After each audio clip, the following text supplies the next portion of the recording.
நாமத்துக்கு ஸ்தோத்திரம் உண்டாவதாக.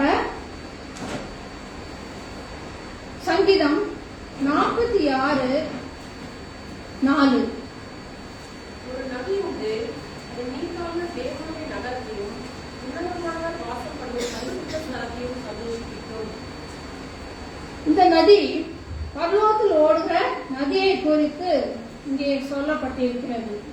இந்த உலகத்தில் நாம் வாழும்போது வாழ்கிறோம், ஆனா நதி இல்லாம வாழ முடியாது. அதாவது தண்ணீர் இல்லாமல் வாழ முடியுமா?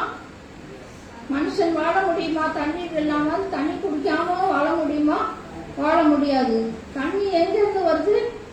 நதியிலிருந்து தான் தண்ணி வருது இல்லையா? நம்ம கோயம்புத்தூருக்கு தண்ணி வருதுன்னா எந்த நதியிலிருந்து வருது? சிறுவானிலிருந்து வருது, அத்திக்கடவுலிருந்து வருது என்று நம்ம பார்க்கிறோம் இல்லையா? அப்படிதான் அந்த நதியிலிருந்து தான் நம்ம தண்ணீர் வரனால மனுஷர்களுக்கு மட்டும் இல்ல, மிருகங்களுக்கும் மீன்களுக்கும் சில பொருட்கள் சேகரிக்கும் என்ன தண்ணி மிகவும் தேவையா இருக்கிறது. அதுவும் மிக மிக தேவை அக்ரிகல்ச்சர் இல்லையா? விவசாயிகளுக்கு மிகவும் அந்த விவசாய வேலை செய்ய தண்ணீர் மிகவும் அவசியமாக காணப்படுகிறது இல்லையா? எப்படி அந்த தண்ணீர் இல்லாமல் இந்த உலகத்தில் நாம் பிழைக்க முடியாது. அதே போலதான் நம்முடைய ஆவிக்குரிய ஜீவியத்திலும் அந்த நதி ஆகிய அந்த தண்ணீர் இல்லாமல் நாம் ஜீவிக்க முடியாது. ஏனென்றால் அந்த நதியாக அந்த ஜீவ தண்ணீர் நமக்குள் இருந்தாதான் என்ன செய்ய முடியும்? நமக்கு ஜீவன் பெற்று அவருடைய ராஜ்யத்தில் நாம் பிரவேசிக்க முடிகிறது. இந்த நதி எந்த நதி என்று நாம் பார்க்கலாம், வாசிக்கலாம். யோவான் 7:38.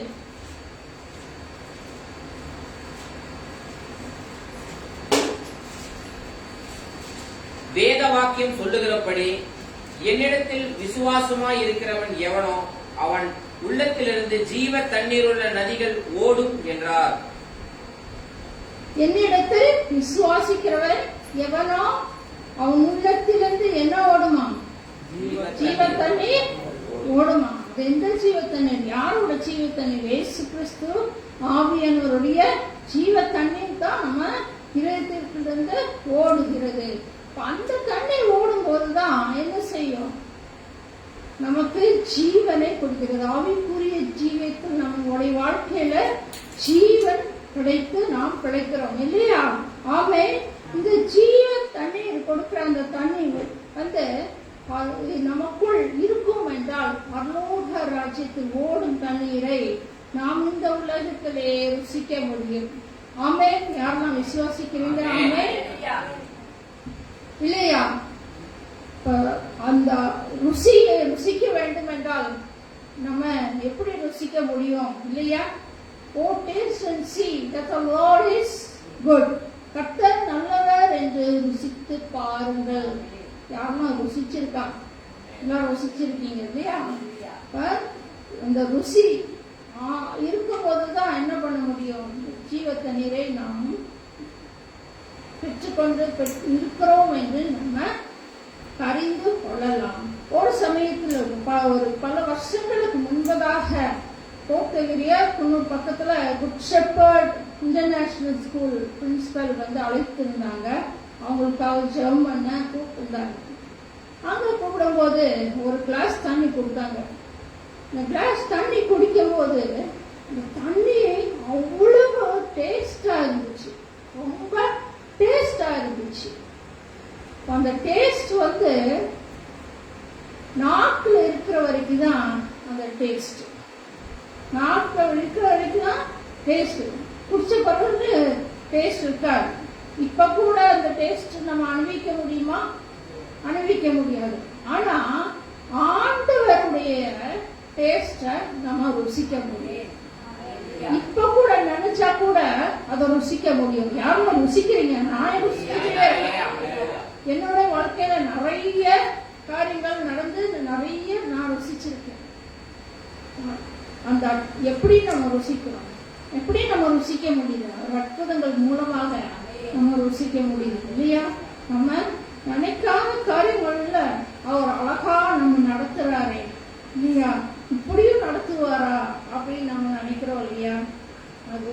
ஒரு ருசி தான் இல்லையா?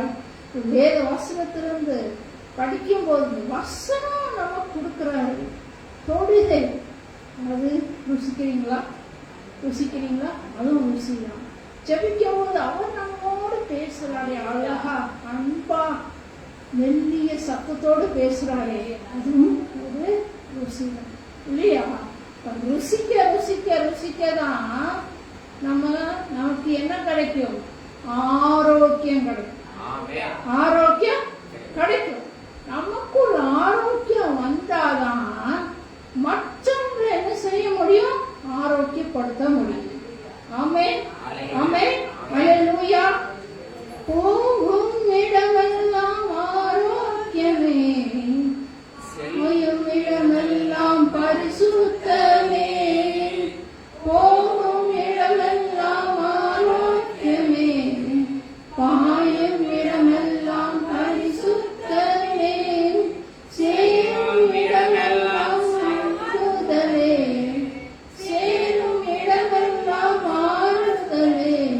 செல்லும் இடமெல்லாம் செழிப்பு தானே, செல்லும் இடமெல்லாம் செழிப்பு தானே. வாருமையா போலகளே, வாருமையா போலகளே, வற்றாத ஜீவ நதியாக, வற்றாத ஜீவ நதியாக. ஜீவ தண்ணீரே ஆவியானவரே, வற்றாத நதியாக வாரும் போதகரே. ஜீவ தண்ணீர் ஆகிய இயேசு கிறிஸ்து நமக்குள் இருக்கும்போது, ருசிக்கும் போது என்ன கிடைக்குது? ஆரோக்கியம் கிடைக்குது. ரெண்டாவது, அவரை ருசிக்கதான் அவருக்குள் நம் நிலைத்து நிற்க முடியும். ஆமென், ஆமென். இது எப்படி அறியலாம்னா, அறிய முடியும் அப்படின்னு பாத்தீங்கன்னா, அவரை ருசிக்கதான் அந்த அன்புல, அவருடைய அன்புல நிலைத்து நிற்க முடியும். அதாவது இன்றைக்கு பாத்தீங்கன்னா நிறைய மீடியாஸ் இருக்கு, நம்ம சொந்தக்காரங்கள்லாம் இருக்காங்க, அன்பார்ந்தவர்கள் நமக்கு இருக்காங்க, ஃப்ரெண்ட்ஸ் நிறைய பேர் இருக்காங்க, அன்பா இருக்காங்க, ரொம்ப க்ளோஸான அன்பானவர்கள்லாம் இருக்காங்க. அந்த அன்பானவர்கள் நீங்க ரட்சிக்கப்பட்டிருக்கீங்க, அவங்க ரட்சிக்கப்படலன்னு வைங்க, அவங்க ஏதோ ஒரு பாவ காரியத்துக்கு எடுக்கிறாங்க, உன்னை பரவாயில்ல இதுதானே ஆன்னு சொல்லி எடுக்கிறாங்க. ஒரு சினிமாவோ ஒரு பரவாயில்ல இதுதானா அப்படின்னு சொல்லி எடுக்கும்போது நீங்க என்ன செய்வீங்க? அந்த அன்புல நினைப்பீங்களா, இல்லாட்டா அந்த அன்பானவர் கூடுற சத்தத்துக்கு போய் விடுவீங்களா? ஆண்டவர் அது டெஸ்ட் பண்ணுவார். இப்ப அது அந்த அன்பானவர்கள் இழந்தாலும் பரவாயில்ல, நான் இயேசுவின் அன்பு இழக்க மாட்டேன், நிற்க முடியுமா? ருசிச்சால்தான் நிற்க முடியும். அப்படி நீங்க ருசிப்பீர்கள் என்றால் அந்த சூழ்நிலையில் கண்டிப்பா அந்த அன்பு இல்லாட்டாலும் பரவாயில்ல, எனக்கு இயேசுவின் அன்பை விட்டு நான் விலக மாட்டேன் என்று நிற்க முடியும். இன்னைக்கு ஈஸியா விலகி போறதுக்கு நம்ம கூடவே ஃப்ரெண்டு இருக்கு. என்ன ஃப்ரெண்டு? செல்போன் ஃப்ரெண்டு நம்ம கூடவே இருக்கு. சத்துரு அழகா ஈஸியா நம்மள என்ன செஞ்சிருவான்? அவருடைய அன்பை விட்டு இழுக்க வைக்கிறான் இல்லையா? சும்மா ஒரு காரியம் பார்த்தாலே அங்க என்ன வருது? வேண்டாதவர்கள் வருது, சினிமா வருது, இல்ல பரவாயில்ல ஒரு டைம் சும்மா பார்த்துக்கலாம் அப்படின்னு சொல்லி பார்க்க வைக்கிறது யாரு? யார் பார்க்க வைக்கிறான்? சத்ரு, சாத்தான் தான் பார்க்க வைக்கிறான். அப்படியே இது நல்லா இருக்கே, சரி இன்னும் பார்க்கலாம்னு கூட இழுப்பான். நீங்க உடனே என்ன செய்யணும்? வேண்டாம், இது வேண்டாம் சொல்லி விட்டுறணும். வேண்டாம், இது ஆண்டவர் பிரியம் இல்லை. No, I don't want this. I want only Jesus love. I want to withstand in Jesus. அப்படின்னு சொல்லி வந்துடணும். அப்பதான் அந்த அன்பில் நிலைத்திருக்க முடியும். எல்லாம் அதிகமா ருசிக்கதான் நாம் அதில் நிச்சயிக்க முடியும். ஆமென், அல்லேலூயா. வாசிக்கலாமா? 2-3 வசனங்கள். 46:2-3 வசனம். ஆகையால் பூமி நிலைமாறினாலும் மலைகள் நடு சமுத்திரத்தில் சாய்ந்து போனாலும் அதன் ஜலங்கள் கொந்தளித்து பொங்கி அதன் பெருக்கினால் பர்வதங்கள் அதிர்ந்தாலும் நாம் பயப்படும். வாழ்க்கையின் பயணத்துல கொந்தளிப்புகள் இல்லையா வருகிறது. தண்ணீர் நடக்க வேண்டியதா இருக்குது. சில நேரம் ஆறுகளை கடக்க வேண்டியதா இருக்கிறது. எப்படி கடப்போம்? எப்படி நடக்கிறது?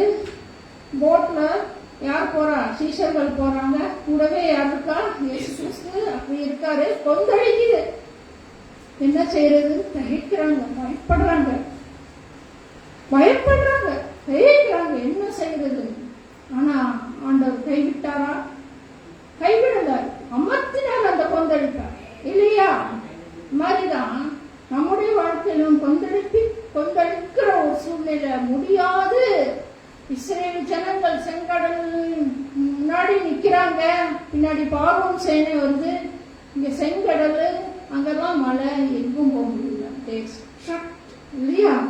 அங்கேயும் போக முடியாது, இங்கேயும் போக 4 பக்கமும் போக முடியாது. பயம், திகைப்பு, இப்படி ஒரு சூழ்நிலை இங்க இருக்கணும். அந்த சூழ்நிலையிலும் தேவன் நமக்கு எப்படிப்பட்டவராக இருக்கிறார்?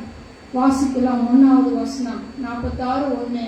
தேவன் நமக்கு அடைக்கலமும் பெலனும் ஆபத்து காலத்தில் அனுகூலமான துணையுமானவர். God is our refuge and strength, a very present help in trouble. இல்லையா? எப்படிப்பட்டவரா இருக்கிறார்? அடைக்கலம், பெலன், அனுகூலமான துணை என்று சொல்லப்பட்டிருக்கிறது இல்லையா? இந்த அடைக்கலம், அனுகூலமான துணை எதை குறிக்கிறது என்று நாம் பார்த்தோம் என்றால், முதலாவதாக ஷீல்ட குறிக்கிறது, கவசத்தை குறிக்கிறது. இப்ப இப்படிப்பட்டதான நம்ம சூழ்நிலையில் பயம், திகைப்பு, கொந்தளிக்கிற சூழ்நிலையில் என்ன பண்ணுவோம்? ஒன்றும் செய்ய முடியாதே என்ற சூழ்நிலையில் கர்த்தர் நமக்கு கவசமா இருக்கிறார். எப்படி கவசமா இருக்கிறார் என்று நம்ம பார்க்கலாம். தாவீது கோலியாத்துக்கு விரோதமாக அவன் போர் செய்யறதுக்கு முன்னாடி சவுல் என்ன பண்றாரு? அவருடைய கவசத்தை தாவீதுக்கு போட வைக்கிறார். தாவீது என்ன சொல்றான்? வேண்டாம், எனக்கு இந்த கவசம் வேண்டாம். ஏன் சொல்றான்? அவருக்குரிய ரீதி இது என்ன அப்படின்னு நம்ம பார்த்தோம் என்றால், அது ஒரு வேர்ல்ட்லி கவசம், உலக கவசம். ஆனா அவனுக்குள்ள இருந்தது ஆவிக்குரிய கவசம். அவனுக்குள்ள இருந்தனாலதான் அந்த கவசத்தை செக் பண்ணணும். ஆமென். அந்த கவசம் என்ன? யாருக்காவது தெரியுமா? அந்த கவசம் நமக்குள்ள இருக்குதா? என்னன்னு தெரியுமா? எபேசியர் 6ஆம் அதிகாரத்தில் இருக்கு. 6 கவசம் இருக்கு. யாராவது 6 சொல்ல முடியுமா? ரட்சணியின் தலைசீரா, நீதி என்னும் ஆத்மவஸ்திரம், சத்தியம் நடிக்கச்சை, ஆயத்தம் என்னும் பாதரட்சை, விசுவாசத்தின் கேடம், ஆவியனும் பட்டயம். இந்த 6 இதுவும் நமக்குள்ள இருக்கும் போதுதான் ஆண்டவருடைய கவசம் நமக்குள்ள இருக்கிறது என்று அர்த்தம். அந்த கவசம் இருக்கும் போது என்ன ஆகும்? நமக்கு தேவன் அடைக்கலமும் அனுகூலமான துணையா இருக்கிறார். 2வது பாத்தீங்கன்னா ஷெல்டர். அதாவது எப்படி இந்த உலகத்துல நமக்கு வீடு தேவைதான் இல்லையா? இந்த வீட்டுக்குள்ள நம்ம இருந்தாதான் அந்த வீடு நமக்கு பாதுகாக்கிறது இல்லையா? அது போலதான் ஆவுக்குரிய ஜீவியத்துல நமக்கும் ஒரு தங்கும் இடம் இருக்கணும். அது இயேசு கிறிஸ்துவோட ஜீவ தண்ணீர் உடைய பிரசனம் நமக்குள் எப்பவும் இருக்கணும். தங்கி இருக்கும் போதுதான் என்ன ஆகும்?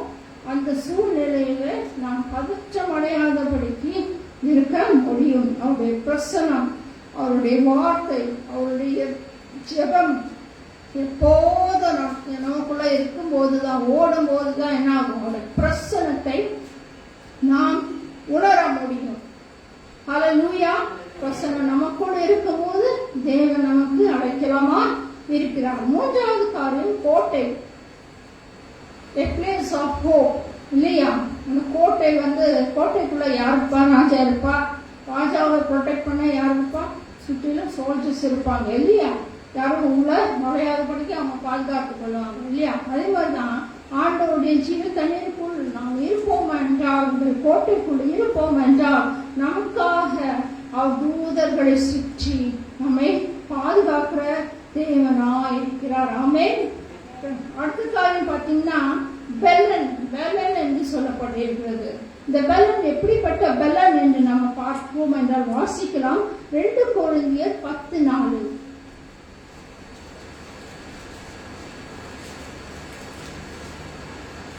எங்களுடைய பேராயுதங்கள் எங்களுடைய போராயுதங்கள் அரண்களை நிர்மூலம், எங்களுடைய போராயுதங்கள் மாம்சத்துக்கு ஏற்றவர்களாய் இராமல் அரண்களை நிர்மூலமாக்குறதற்கும் தேவ பலமுள்ளதா இருக்கிறது இல்லையா? அந்த அரண் அதுதான் நமக்கு அரணாக இருக்கிறது, பலனாக இருக்கிறது இல்லையா? இயேசுவின் நாமத்துல நம்ம அந்த சூழ்நிலை இருக்கும் போது தேவன் நமக்கு எப்படி இருக்கிறாரு? அரணாக, பலனாக இருக்கிறாரு. அந்த சூழ்நிலைகள், அந்த திகைப்பான சூழ்நிலை, அந்த பயமான சூழ்நிலையை மேற்கொண்டு தைரியத்தை கொடுத்து விசுவாசத்தில் முன்னேறி சென்று ஜெயத்தை கொடுக்கிறவராய் இருக்கிறார். ஏன்னா என்னுடைய வாழ்க்கையில பாத்தீங்கன்னா டாக்டர் கிட்ட அன்னே தடவை ரிசல்ட் சில சமயம் தாறுமாறா இருக்கும். அந்த சூழ்நிலையில இப்பெல்லாம் முன்னதான் ரொம்ப அப்ப அந்த சூழ்நிலை கூட நான் திகைத்து போய் பயந்து போய் தான் போவேன். ஆனா ஆண்டவர் என்ன செய்வார் தெரியுமா? அரணா எனக்குள்ள இருந்து பலனை கொடுத்து என்னை தைரியப்படுத்தி விசுவாசத்துல முன்னேறி சொல்ல வச்சு அந்த கருத்தை ஜெயமாக மாற வைச்சார். எத்தனையோ தடவை டாக்டர் என்ன சொல்லுவாரு அப்படின்னு சொல்லி நினைக்கிற அந்த சூழ்நிலை பார்த்தீங்கன்னா உணவு பங்களிப்பாக இருக்கும். ஆனாலும் தேவன் எனக்கு தைரியத்தை கொடுத்து விசுவாசம் முன்னேறி சொல்லி அந்த காரியத்தை ஜெயமனுக்கு தீர்வு செய்வார். ஜீவ தண்ணீராகிய இயேசு கிறிஸ்து உங்களுக்குள்ள இருப்பார் என்றால் உங்களுக்கும் அந்த திகைப்பான காரியத்தில் பயப்படாத படிக்க உங்களுக்கு தைரியத்தை கொடுத்து விசுவாசத்தில் முன்னேறி ஜெயத்தை கொடுக்கிறவராய் இருக்கிறார். இப்படிப்பட்ட சகாயம் நமக்கு வேண்டும் என்றால் நாம் என்ன செய்ய வேண்டும்? வாசிக்கலாம். வசனம் 46, வசனம் 5, 7. தேவன் அது நடுவில் இருக்கிறார், அது அசையாது. அதிகாலையிலே தேவன் அதற்கு சகாயம் பண்ணுவார். ஜாதிகள் கொந்தளித்தது. போதும். தேவன் அதிகாலையிலே அதுக்கு சகாயம் பண்ணுவார் என்று சொல்லியிருக்கிறது. அதிகாலையிலே நாம் தேட வேண்டும். வாசிக்கலாம். நீதிமொழிகள் 8:34. நீதிமொழிகள் 8:34. என் வாசற்படியில் நித்தம் விழித்திருந்து என் கதவு நிலையருகே காத்திருந்து எனக்கு செவி கொடுக்கிற மனுஷன் பாக்கியவான். என் வாசற்படியில் நித்தம் விழித்திருந்து என் கதவு நிலையருகே காத்திருந்து எனக்கு செவி கொடுக்கிற மனுஷன் பாக்கியவான். அதிகாலமே என்ன செய்யணும்? அவரை தேடணும். எனக்கு தூக்கம் வருது, இங்க வலிக்குது அங்க வலிக்குது அப்படின்னு சொன்னா ஆகாது. எத்தனையோ தடவை என்னுடைய வாழ்க்கையில் அதுக்காக எழுந்திரிச்சு ஜெபிக்கணும் வாஞ்சி உண்டு, ஜெபிச்சுட்டு இருக்கேன்.